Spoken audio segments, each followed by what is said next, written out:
Here are my note cards.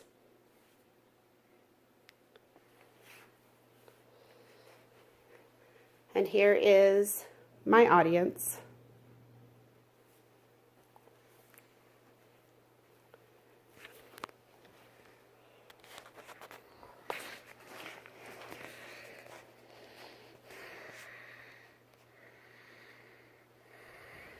Thank you guys for taking time out of your day to come listen to my speech. I appreciate it, okay?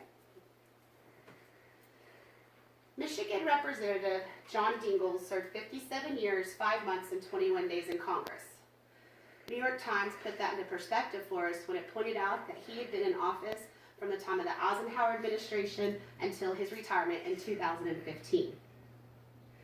In an interview with the New York Times upon his exit, he described Congress as an institution that had become obnoxious and unproductive. So we ask ourselves, how did our House come to this state? My name is Stephanie Scott, and I'm here to share my research with you on the negative effects the absence of term limits has on Congress and how we can correct it. This issue does affect us all, as our elected leaders are supposed to be working in our best interests as the American people. Having no term limits has created a Congress that is unproductive and corrupt. Today I'll be talking to you about how interest groups are taking control of our legislative process, and it's causing our representatives not to work for us anymore, and how we can use our right to vote to impose our own term limits. First, we'll discuss the problems that are present. There are growing problems that are hindering the effectiveness of Congress. Interest groups are gaining control. In a study by Jaywin Singh Mali, it was stated in 2007, lobbyist spending had risen to $2.8 billion, which is more than double the previous decade.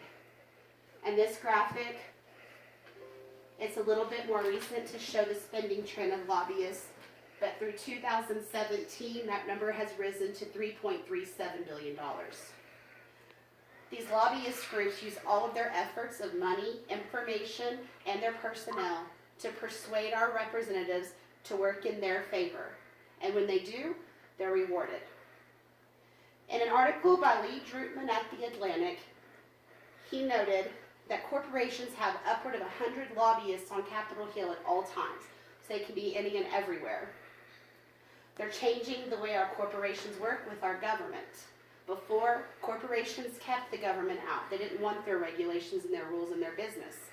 Now they're partnering with them to work in their favor for their business and profits. This lobbyist activity is creating a Congress that doesn't work for the American people. Former lobbyist Jimmy Williams, who resigned because of the corrupt activities of lobbyists, stated today that there is a system of illegal bribery running rampant on Capitol Hill today. In hopes of campaign cash flow, our legislators are representing interest groups and working in their favor. Our representatives are also wasting time on unpassable legislation. Jeremy Gelman, professor of political science at the University of Nevada, found in a study that our representatives are pushing extreme dead on arrival bills onto our agendas in our legislative sessions over bills that can actually be enacted. They're doing this in hopes of political alliance with interest groups because of the history of being rewarded for that behavior. So there is a root cause that has allowed these problems to grow. The absence of term limits is what's created the atmosphere for interest groups to take control and create an unproductive Congress. Our representatives are making a career out of being reelected. This represents our current 115th Congress. On this side, the light purple dots, that is how many members of our Congress have served 3 terms or more. If we had term limits, these people would not be up for re-election at the end of this term. And it shows that these people are well on their way to being what is coined a professional legislature. They vote on bills that will boost their re-election chances, or they vote on bills in the best interest of the special interest groups to fund their campaigns.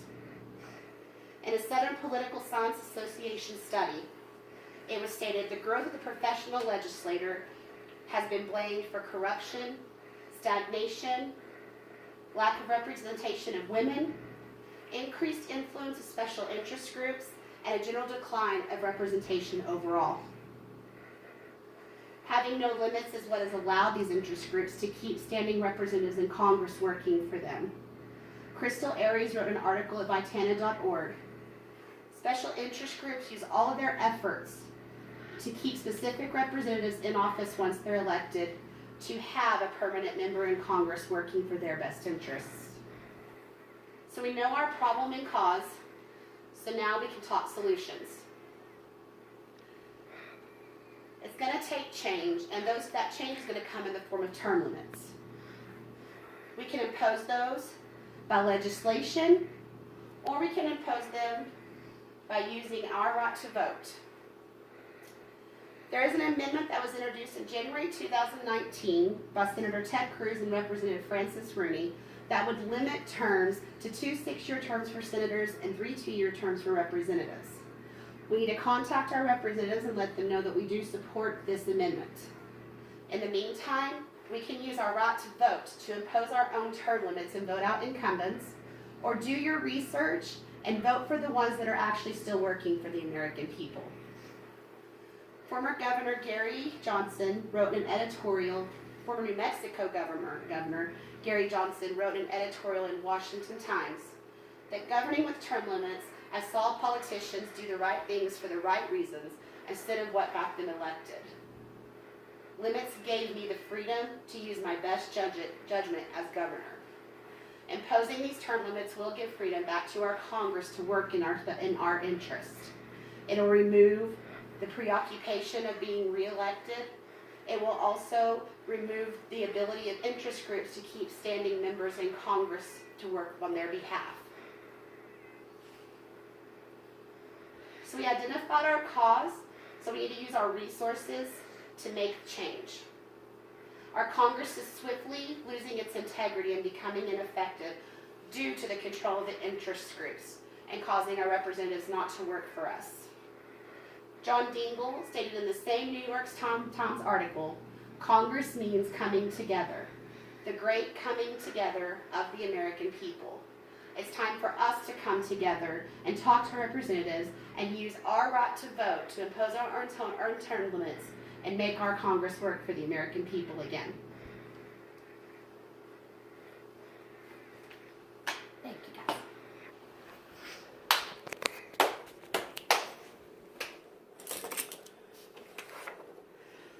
Oh, you hold that for just a second, sorry.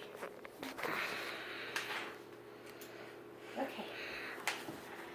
So I'm going to hand these out. Y'all please just be honest, okay?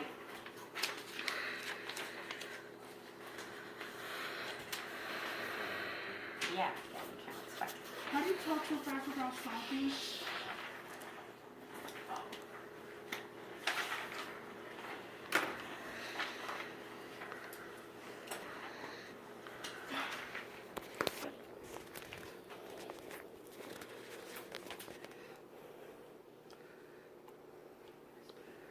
This is my PowerPoint.